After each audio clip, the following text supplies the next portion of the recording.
Welcome back. Today we're checking out another SCP video. Today we're checking out Anderson Robotics. I kept hearing Anderson Robotics kind of pop up here and there as we are kind of going through some of the technology-based SCPs. And we just did 3 Portlands, and they were, again, referenced in 3 Portlands. So let's go ahead and check out Anderson Robotics. Anderson Robotics. Famed science fiction author Arthur C. Clarke once wrote that any sufficiently advanced technology is indistinguishable from magic. If the technology is advanced enough, yeah, it would be to the untrained eye indistinguishable from magic. So This concept, of course, runs through many SCP articles, as there are plenty of highly advanced pieces of tech that the Foundation considers to be anomalous. Anderson Robotics is a group of interest in the SCP universe that creates and sells such things, known as paratech, or paranormal technology. okay. There are a handful of such groups, but Anderson Robotics stands apart in 2 ways: by specializing in, as you might have guessed, robotics, and by combining both magic and technology. Ooh, okay. So they actually like to combine magic and technology. Okay, good. Love it. They are not a massive group of interest, both in terms of their membership number as well as their number of articles on the site, but there are certainly a handful of interesting SCPs. Anderson Robotics was founded in 1994 in Portland, Oregon, by Vincent Anderson and Albert Frostman. Anderson had begun delving into robotics after a trip to Europe led him to finding some blueprints created by a French scientist. This scientist, Dr. Durand, was partly responsible for creating a number of anomalous weaponry used in a military engagement in 1917, detailed in SCP-186. Anderson's first robot was a small silver orb that walked on 4 legs, capable of recording video and audio, with a limited artificial intelligence inside of it. When asked by Frostman if he built it, Anderson instead claims that he brought it to life, creating the intelligence to pilot it, in the same sense that a soul pilots a human body. Okay, so he brought it to life. So when he says he brought it to life, does that mean he's referring to that as like he wrote the code for the programming, or because I guess you could say that, if you wrote the code and you fabricated the parts and assembled them together, that, yeah, you could say that you brought it to life. The Foundation describes both Anderson and Frostman as Type Blue individuals, a term borrowed from the GOC, signifying a thaumaturgist, or one who practices magic. It would seem then that Anderson Robotics combines both technology and magic into one anomalous fusion, and it's clear that they are far more advanced than most groups of interest. In the decades since their start, Anderson Robotics have continued to remain rather inconspicuous, avoiding widespread notoriety. They are believed to have roughly 200 employees worldwide, and deal with mostly elite customers, particularly with Marshall, Carter, and Dark. Okay.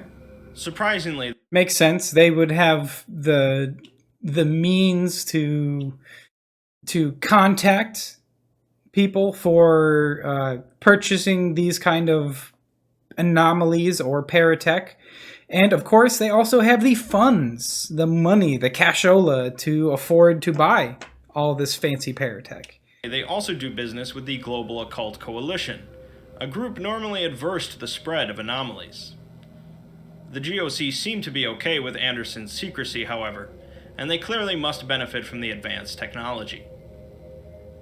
The SCP Foundation wouldn't discover Anderson Robotics until 2007, at which point they began pursuing the group in order to shut them down, as they represented a risk to normalcy.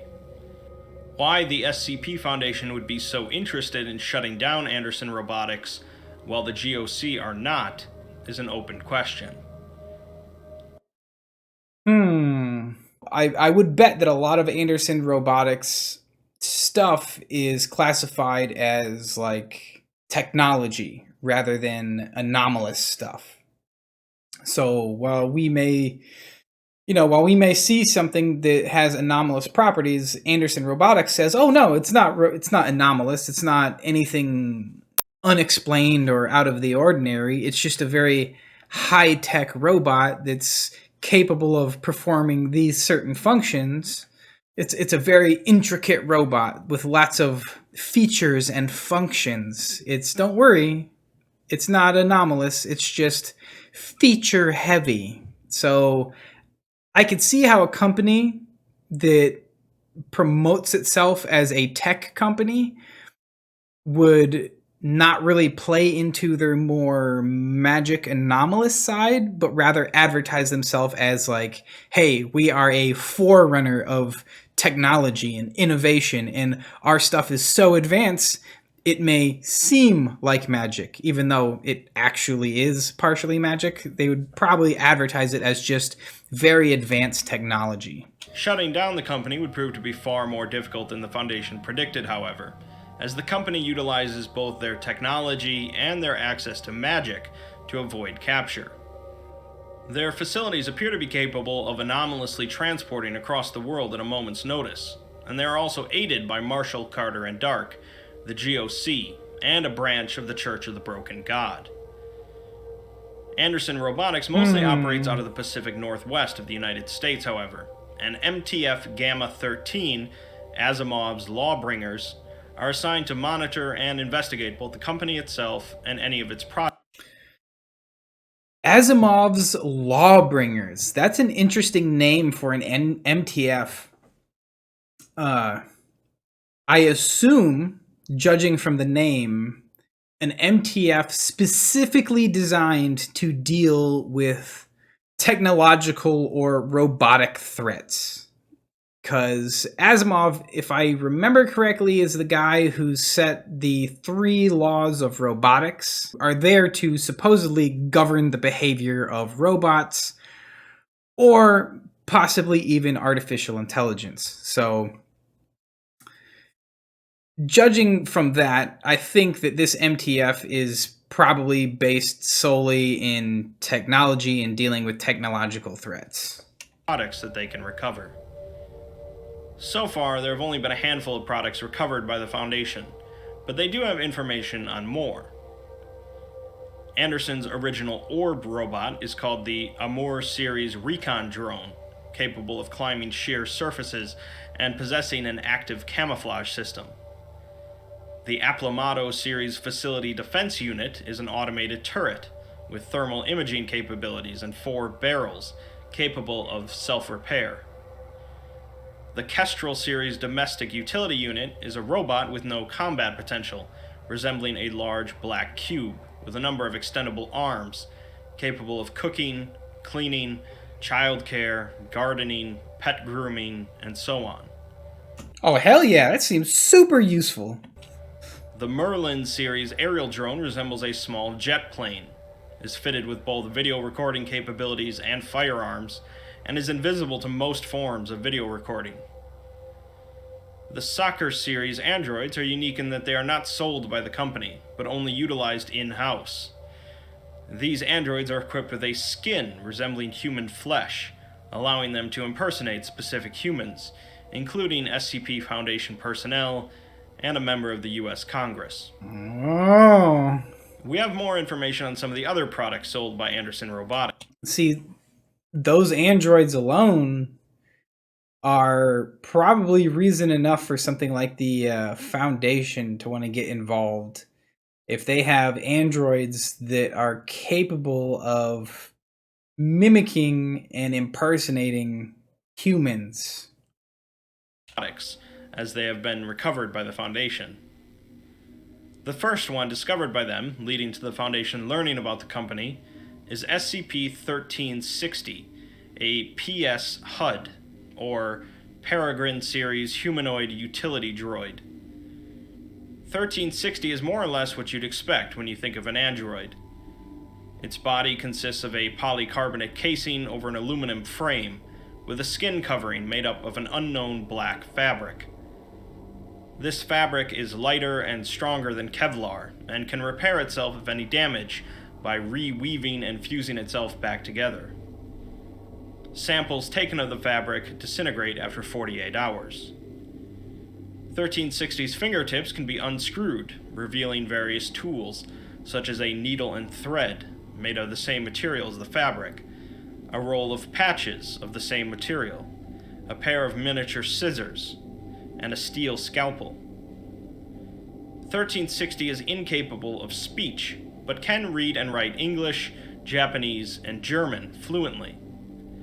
It claims to feel pain despite its lack of a nervous system, but it blames this on it missing a necessary component, feeling incomplete without it.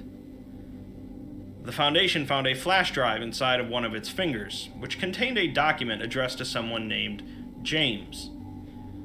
The document is from Anderson, and explains that this unit, number 31, comes equipped with a pre-programmed personality named Hector. Hector. It's had its vocal capabilities removed by request, and was modified with both advanced firearms and unarmed combat skill sets.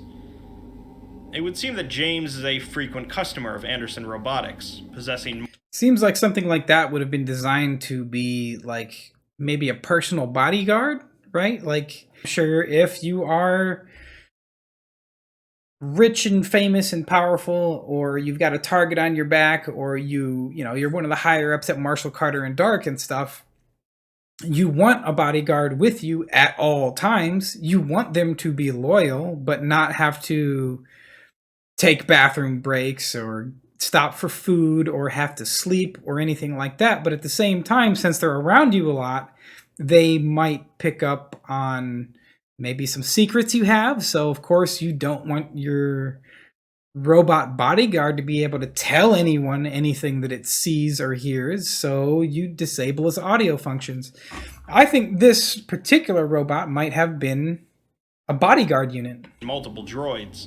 But Unit 31 is different from the others, as it contains a highly adaptive artificial intelligence that will evolve over time. If malfunctioning, James was to lock the flash drive into one of the unit's fingers and speak a return phrase, causing the droid to automatically return to Anderson Robotics. Obviously, this did not occur, but the unit was obsessed with escaping containment and returning to Anderson. After its fourth escape attempt, a note was found in its cell, reading, "Return signal terminated. We're better off keeping you where you are. We're sorry, number 31. Anderson." Since then, 1360 has stopped communicating entirely, along with any resistance to the Foundation, making it quite reminiscent of SCP-1316. SCP-2806 is a collection of prototypes of the Gerfalcon series prosthetics, a line offered almost exclusively to customers of Marshall, Carter, and Dark. I bet they make some awesome prosthetics. Not just like prosthetics that look good, but like very, very highly functioning, useful prosthetics, like prosthetics that are so good, there's probably some people that opt to voluntarily have their own limbs removed in order to have some of these prosthetics in their place. Yeah, for sure. Especially if you can put all kinds of very advanced technology into them. Scanners, data recorders, weapons, obviously. Oh yeah, they probably make awesome prosthetics. 2806 consists of 7 prosthetic arms, 6 eyes, 3 legs, and 4 ears. All instances are constructed of the same materials as SCP-1360. When placed near the site of a missing body part on an individual, a command word must be spoken, which so far has been integrate, at which point a series of wires will extend from the prosthetic, joining it to the individual. These wires will then connect with the individual's nervous system, causing the prosthetic to become like a natural part of the body. This is aided by the secretion of a chemical compound that causes skin to grow over the new body part, or in the case of the eyes, the iris will change to the host's natural eye color. Unfortunately, all of these prototypes possess various faults, making them either inconvenient or outright dangerous to use. One arm would deliver a constant gripping force of 2,000 newtons, which is both inconvenient and dangerous. Another arm would always remain at a temperature of 50 degrees Celsius, or 122 degrees Fahrenheit. One of the eyes would magnify everything by 100 times, while another eye would point in the opposite direction of the host's natural eye. One of the legs would perform all actions at 3 times the typical speed, while one of the ears would amplify all sounds to 115 decibels. See, these almost seem like faulty products. Like, maybe the only reason the Foundation was able to even get their hands on them is because, I'm going to say, these things are being thrown out in the trash. Obviously, some stuff like this, even if it was faulty, wouldn't be thrown into a regular trash can. But you understand what I'm saying. These things were probably thrown into a pile somewhere as defective products.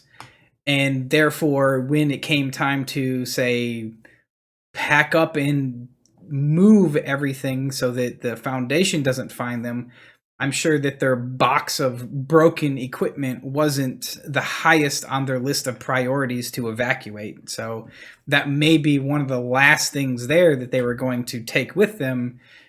And in worst case scenario, that would be the first thing that they leave behind if they had to leave anything behind. But that's just my opinion, because it seems like a company, this technologically advanced would be able to make successful prosthetics that didn't have these kind of defects, because these are pretty major defects for prosthetic limbs. Like having an ear that amplifies everything to a deafening level, well, you'd be better off not having the ear at all. So I legitimately think that these are defective products from the Anderson Robotics prosthetics line. So recovered documents with the prosthetics reveal that they are largely the creation of Albert Frostman, who mainly goes by the name of Phineas. Apparently, Phineas was taking longer than expected to finish the series, due to the complications involved in integrating the prosthetics with the human nervous system. While the business side of Anderson Robotics wanted him to hurry up and finish so that they could fulfill some contracts, Phineas wanted to make sure they were ready. Phineas later wrote an email to Anderson saying that he was stepping down from the project, mainly over concerns that their customers would become obsessed with augmenting themselves and others into superhumans. Anderson, however, was not concerned, as he believed the project had more potential to heal than to harm, but ultimately it wasn't their position to judge what their customers did with their products. Others apparently finished the products, and business continued. The Foundation have so far recovered 50 individuals with gerfalcon prosthetics, a number of them possessing superhuman features. Another good example of the blending of technology and magic is SCP-3960, a set of hobby personal androids. These are small robots of the same make as SCP-1360, and are assembled through locking pieces, and then animated through a thaumaturgic ritual. A circle of table salt is placed around the robot, along with 5 pieces of paper, each containing a desired personality trait. The assembler then chants the Latin phrase for life to a friend, and the android will come to life, featuring an artificial intelligence modeled off of the personality traits. That's kind of interesting. It's almost like they're animating a golem, right? Like an inanimate object made of stone or metal or wood, and they're using their magic to animate it. The hobby personal android will follow their creator and remain completely loyal, assisting them in various tasks from playing games to solving mathematical equations. Each of the androids that the Foundation has is capable of speech, and showcases a rather high degree of intelligence. Recovered emails from Anderson Robotics shows that these prototypes were tested with some employees' children, with one being made to play soccer, and another to play board games and run Dungeons & Dragons games. First impressions were very positive, but it seems that the androids became far too attached to their creators, constantly watching them or sleeping in their beds. It's implied that Anderson Robotics decided to scrap the project and sell everything related to it to Dr. Wondertainment. What? Oh my goodness.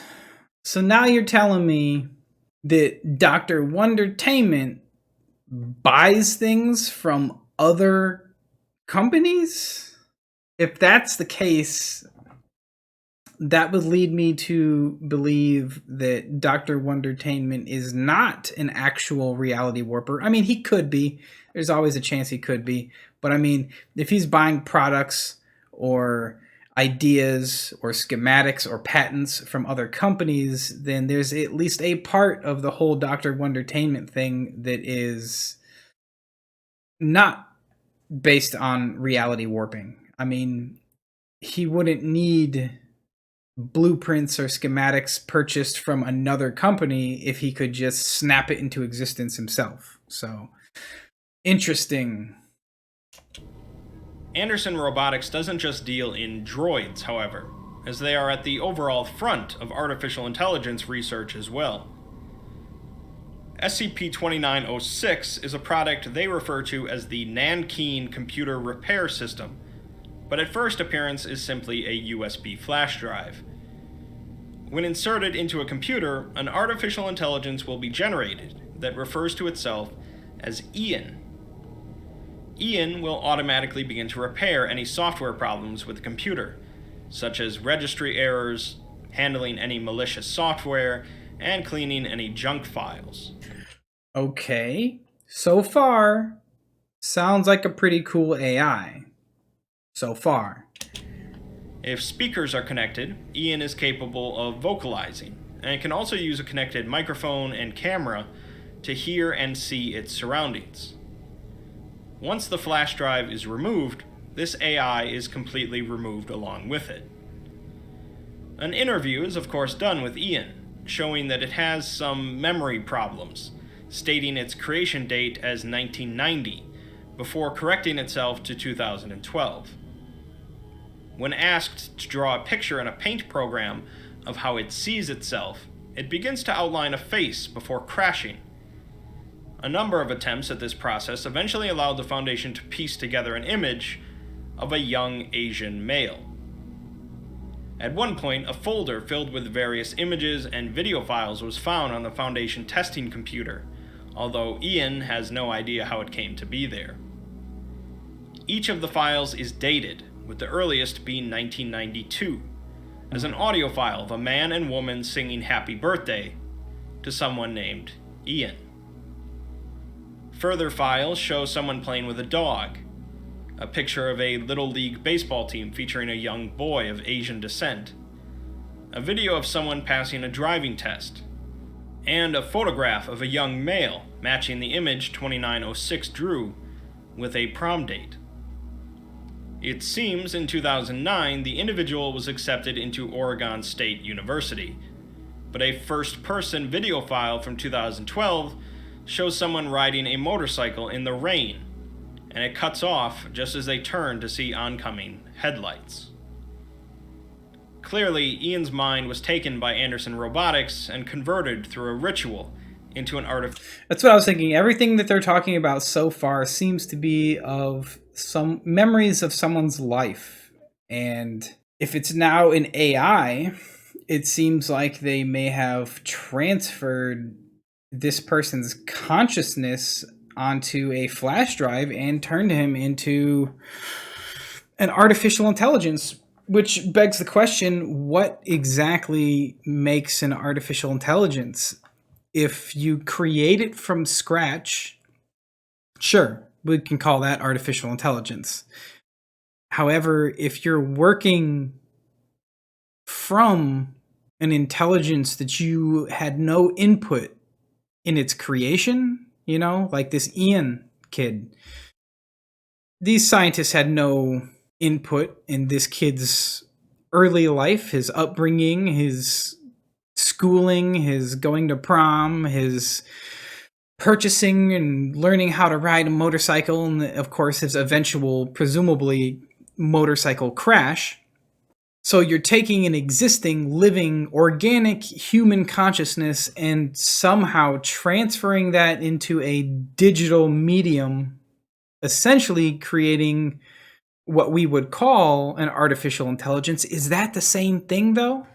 Is taking a real intelligence and transferring it over into a digital medium, is that still considered artificial intelligence? Or is it real intelligence, real sentience and consciousness just simply transferred over? What's the difference? Artificial intelligence. All these Ian questions only remembering distant about fragments existence. of his previous life.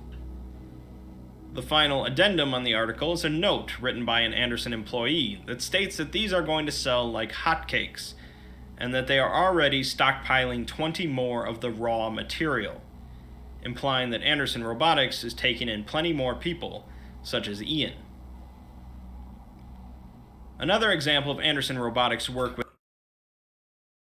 You could consider it a life extension, right? Like, let's say you're a member of Marshall Carter and Dark, and you're super rich, but you're about to die. Is this artificial intelligence, or is this merely an extension of life?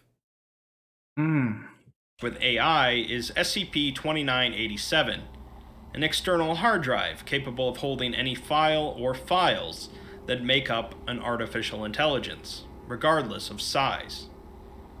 Using the computer, then, an individual can then select those files and convert them into a form of currency, accepted by any entity that would normally require a human soul.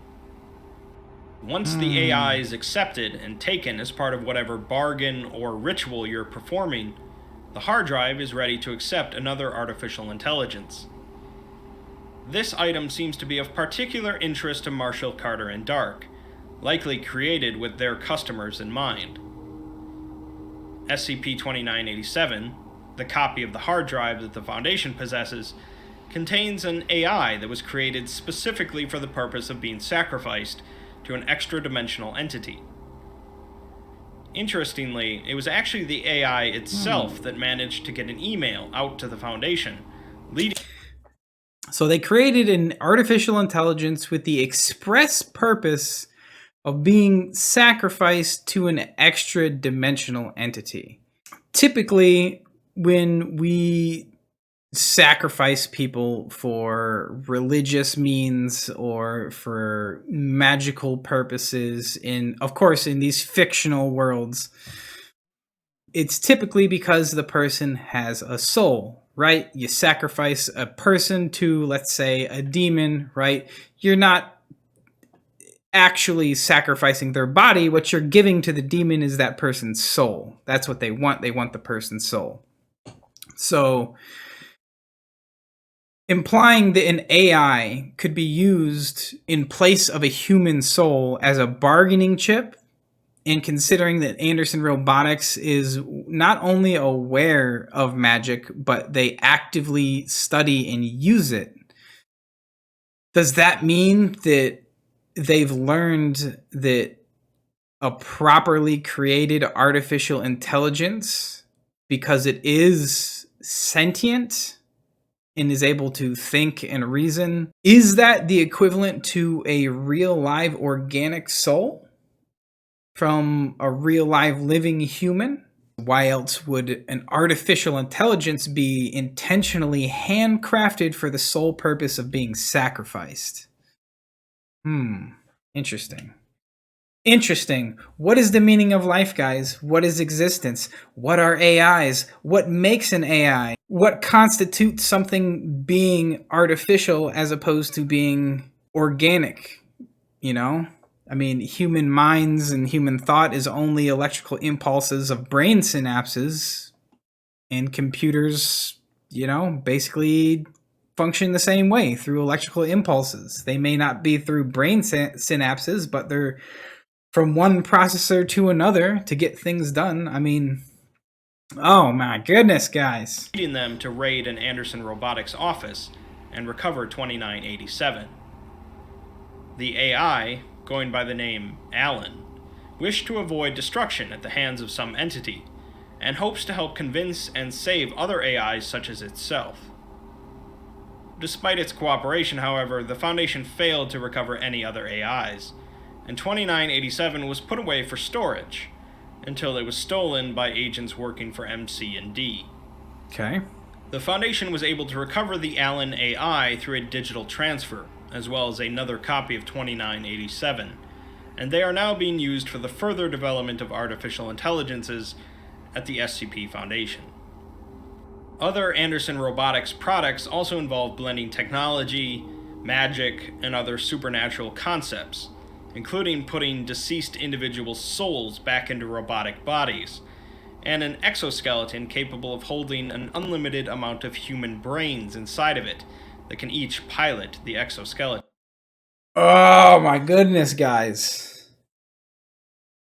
Oh, for the love of all things in science and magic, you're telling me that Anderson Robotics is one of the smallest groups of interests, and yet they have the potential for such amazing things in their lore.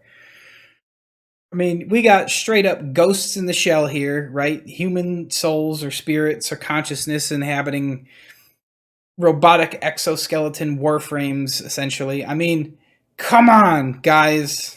And the fact that they blend science and technology with magic and mysticism, it's something that frankly isn't done enough. I mean, I'll use comic books as an example. Typically, characters either fall into, one or maybe two of a kind of a background archetype, right? Like an origin, if you will. So you've got people like Superman, right? All of his powers and abilities are natural. They're just natural, innate biological functions that he just is born with, right? So he's like a natural hero. Then you've got Batman, who is all about training and gadgets. And while he's just as natural as Superman, he doesn't have powers, and all of his abilities, per se, typically come from his technology, his gadgets, his gear, right? So he would be considered like a technology-based character. Then you've got characters like Doctor Strange, right? Who is clearly magic-based, right? So you have something that's natural, something that's technology, something that's magic-based. Very few characters really merge the two, right? Like Doctor Strange is friends with Iron Man. What's to keep Doctor Strange from enchanting Iron Man's armor? What's to stop Iron Man from giving Doctor Strange a suit of armor of his own that he could magically imbue? Very rarely do you see characters cross these two lines. Off the top of my head, the only one I can think of is Doctor Doom, who is essentially doing the same thing that Anderson Robotics is doing. He's mastered all kinds of skills in the technological fields, that he is a scientific genius, a scientific mastermind who can build things, machines, artificial intelligences, time machines. He can build all these technological wonders, but he's also as proficient with magic as he is with technology.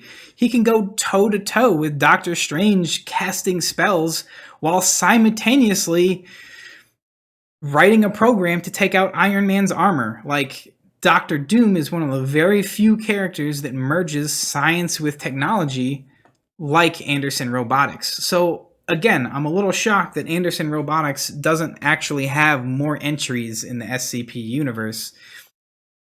They stated at the beginning of this video that it's actually one of the smaller groups of interest in both personnel and number of entries. So kind of blows my mind. Vincent Anderson himself is apparently contained by the Foundation as SCP-3860, although he's heavily augmented himself with both technology and magic. On the surface, Anderson Robotics is admittedly slightly out of place among much of the SCP universe, as it relies heavily on straight science fiction. Looking past that, however, and getting into the details of the magic rituals and connections to extra-dimensional entities and anomalous phenomena, gives Anderson Robotics a very interesting spin. While they are a relatively young group of interest, there is a lot of potential for new SCPs and tales that can blend both technology and magic. You're going to start a robotics company? Phineas frowned. You think you have the business chops for that sort of thing? Actually, I was hoping we'd start a robotics company. I have a lot of other designs in mind, and you've always been so good with the kind of incantations we'd need. We'd totally be able to hit the ground running. Phineas furrowed his brow. He gently returned Benny to the briefcase and stared at the small droid pensively for several moments. I'll let you name the products. Phineas gave a devilish smile in return. Okay. Alright, guys. So, that was Anderson Robotics, guys. Yeah, I'm gonna have to say, a little surprised that there's not more articles written about these guys. I know that for the most part, the SCP universe and the articles are very, especially the early ones, it seems, are, almost exclusively like horror themed, where these are being written to kind of be like little mini horror stories or monster tales. And as you kind of start to get past the early ones, it starts to branch out into things that are less horror based, or like a slasher film, into more existential things, into grander ideas, if you will. Then we get to see some of these companies that start to veer less into horror and more into sci-fi. And the SCP universe works just as well for sci-fi as it does for horror, so I'm a little surprised that there isn't more of these kind of things, because I absolutely love science, technology, really advanced, futuristic looking stuff. But at the same time, I'm also a fan of the idea and concept of magic and things like that. And I absolutely love when you combine those two. And there's, like I said, there's very few things that combine those two. I would actually like to learn more about these guys. I understand they're defunct and they're no longer in business. We learned that from the 3 Portlands video. Anyways, guys, I hope you guys enjoyed the video. If you did, please like, subscribe, leave a comment down below. Let me know what other videos we should be checking out in the future. Thanks for stopping by. Thanks for watching the video. Take care of yourselves and have a great day.